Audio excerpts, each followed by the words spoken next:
স্বীকার করো। প্রিয় হাজিরিন, সকল নবী আলাইহিস সালাম তার জাতিকে ডেকে বলেছেন, ইয়া কওমি ইবুদুল্লাহ মা লাকুম মিন ইলাহিন গায়রু, হে আমার জাতি, আল্লাহ ছাড়া তোমাদের আর কোনো ইলাহ নেই, সুতরাং সেই আল্লাহর দিকে তোমরা ফিরে আসো। আমরা জানি সবচেয়ে দীর্ঘ সময় ধরে এই দাওয়াতি আল্লাহর কাজ করেছেন হযরত নূহ আলাইহিস সালাম। তিনি আল্লাহর কাছে বলছেন, রব্বি ইন্নী দাওয়াতু কওমি লাইলা ওয়া নাহারা, হে আমার রব, আমি আমার জাতিকে রাত দিন সব সময় তোমার দিকে আহ্বান করছি। তিনি এই জাতিকে ডেকেছেন দিনে রাতে,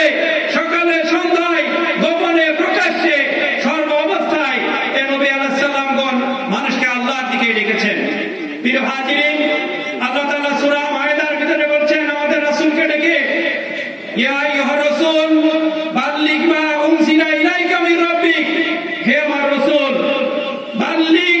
আপনি পৌঁছে দিন, মা উনজিলা ইলাইকা মির রাব্বিক,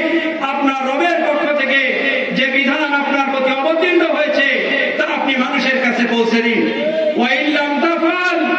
যদি আপনি মানুষকে আল্লাহর কথা না পৌঁছান, ফামা বাল্লাগতা রিসালাতাহু, তাহলে আপনি রিসালাতের দায়িত্ব পালন করলেন না। প্রিয় হাজিরিন, এই পেরেশানি আমাদের ভিতরেও থাকতে হবে। একদিন আল্লাহ রাসূলকে বলছেন, ইয়া রাসূলুল্লাহ, আমি দেখছি আপনি যেন বুড়ো হয়ে যাচ্ছেন, আপনি যেন বুড়ো হয়ে যাচ্ছেন। আল্লাহ রাসূল তখন বললেন, তিনি বললেন, সূরা ইউনূস, সূরা হুদ, এরকম কিছু সূরা আমাকে বুড়ো করে ফেলছে। এই সূরাগুলোতে সহ অন্যান্য সূরাতে আল্লাহর পথে মানুষকে ডাকার যে আহ্বান আল্লাহ তাআলার পক্ষ থেকে আসছে, প্রতিনিয়ত যেভাবে আল্লাহ রাসূলকে আল্লাহর পথে মানুষকে ডাকার জন্য, আল্লাহর সমাজ গড়ার জন্য, কোরআনের সমাজ গড়ার জন্য যেভাবে আল্লাহ রাসূলকে তাগাদা দেওয়া হচ্ছিল, আল্লাহ রাসূল আশঙ্কা করতেছিলেন যে কখন যেন আল্লাহর আযাব এসে, আল্লাহর গজব এসে এই গোটা আসমান জমিন যেন ধ্বংস হয়ে যায়, মানুষ হেদায়েতের পথে আসার, কোরআনের পথে আসার, শান্তি এবং কল্যাণের পথে আসার এই সুযোগ থেকে যেন মানুষ, মানবতা কখন যেন বঞ্চিত হয়ে যায়, সেই পেরেশানি নিয়ে তিনি সারাক্ষণ ছুটেছেন এ মানবতার কল্যাণে, মানুষকে আল্লাহর পথে আহ্বানে। প্রিয় হাজিরিন, আল্লাহ রাসূলের সেই পেরেশানির কথা সূরা কাহফের ৪ নম্বর আয়াতে আল্লাহ তাআলা এভাবে বলেছেন, ফালাআল্লাকা বাকিউন নাফসাকা, ফালাআল্লাকা বাকিউন নাফসাকা, মনে হচ্ছে মানুষ আল্লাহর কথা শুনছে না, আল্লাহর পথে আসছে না, এই পেরেশানিতে তুমি যেন হে মুহাম্মদ তোমার জীবনটাকে যেন ধ্বংস করে ফেলবে। প্রিয় হাজিরিন, আল্লাহ রাসূলের জীবনে যদি এই পরিস্থিতি হয়, মানুষ আল্লাহর পথে আসছে না, আল্লাহর কোরআনের পথ দিচ্ছে না, আল্লাহর জান্নাতের পথে আসছে না,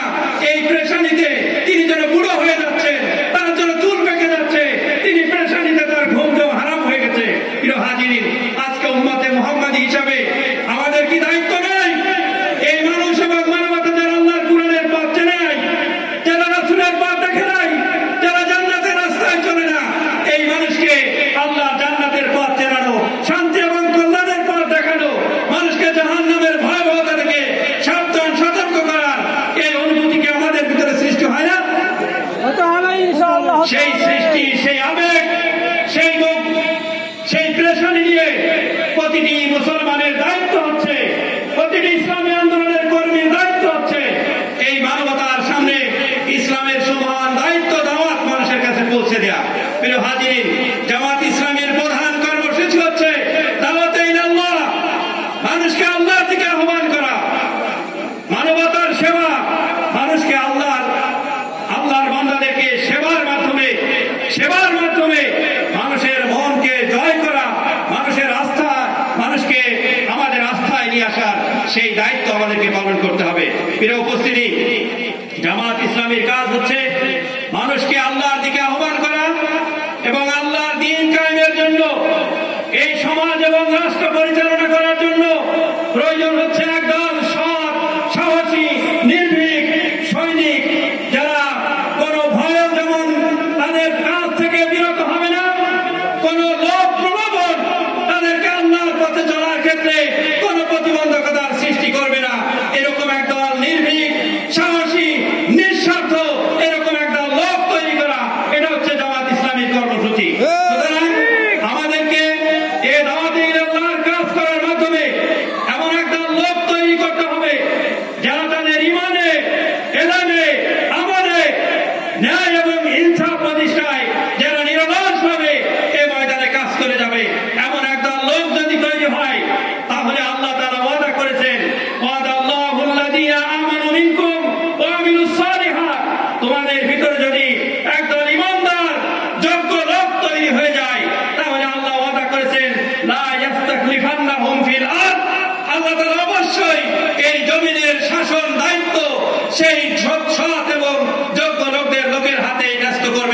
প্রিয় হাজিরিন, সেই জন্য আজকে আমাদের দায়িত্ব হচ্ছে, আমরা যারা এখানে কর্মী হিসাবে উপস্থিত হয়েছি, আমাদের প্রতিটি কর্মীর দায়িত্ব হচ্ছে আমরা এই দাওয়াতে আল্লাহর কাজ করার মাধ্যমে ইসলামী জ্ঞান অর্জন করে মানুষকে জাহেলিয়াতের মোকাবেলায় ইসলাম যে শ্রেষ্ঠ সেই শ্রেষ্ঠত্ব প্রমাণ করার জন্য এক একজন যোগ্য কর্মী হয়ে আমাদের নিজেদেরকে তৈরি হতে হবে। রাজি আছি তো আমরা সবাই ইনশাআল্লাহ? হাজির, সেই জন্য আমাদের